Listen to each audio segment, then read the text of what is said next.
Hi, my name is Kevin Darty, and I'm the Education Director for the Illinois Ag in the Classroom program. Welcome to another edition of Beyond the Barn Door, where we take a look at things going on in agriculture that might impact you. As we head into the middle of September, we're ready for harvest. Not only is it harvest, we typically think of autumn, all things pumpkin and pumpkin spice. However, what we're looking at is the equinox coming up on September 22nd is our autumnal equinox. And the equinox is when there's roughly the same amount of day as there is night during a 24-hour cycle. However, the first full moon, the closest moon, the full moon closest to the autumnal equinox is called the harvest moon.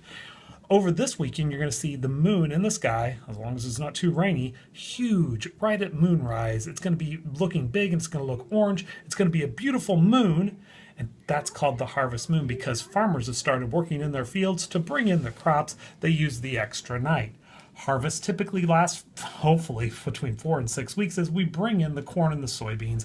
It might last a little longer, but we're hoping for a quick, safe harvest this year. What do we use for harvesting? We use machinery. Remember, Cyrus McCormick invented the reaper in 1831, but the things you see in the fields now were invented in 1835 by a man named Hiram Moore out of the Kalamazoo, Michigan area, and he combined reaping, threshing, and winnowing, taking the corn or the soy, taking it, harvesting it, taking it out of its shell, out of its husks, and then removing the parts that you don't want, reaping, threshing, and winnowing.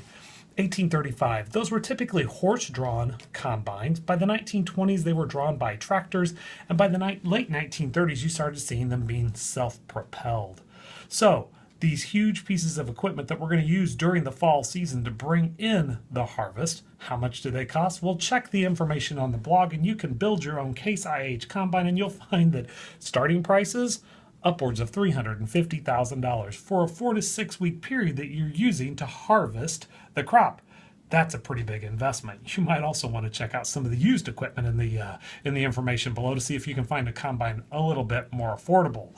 Safety. One of the big key issues for harvest time is safety. Remember, these huge pieces of equipment typically travel on roads between the fields going 20 to 25 miles an hour. Think how fast you see cars driving on roads. You won't see combines on major interstates, but you will see them on county highways, county roads, and even state highways traveling between field to field. They can be as big as 18 foot or bigger wide and 36 feet or longer. To put that in perspective, the average parking space at your school or a shopping center is 8.5 foot wide. The roads on the lanes on most roads are 12 foot wide. So if you got an 18 feet wide piece of equipment traveling at 20 miles an hour with a couple of cars meeting you, there's one reason we really need to slow down and share the road. You'll notice the bright orange triangles. Those are the slow moving vehicle equipment signs, and that's what we want to do.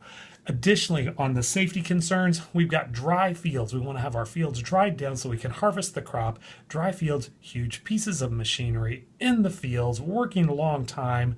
There's also a chance for fire. So we're hoping for good weather to dry down the fields, but also not too dry that we might have combine fires.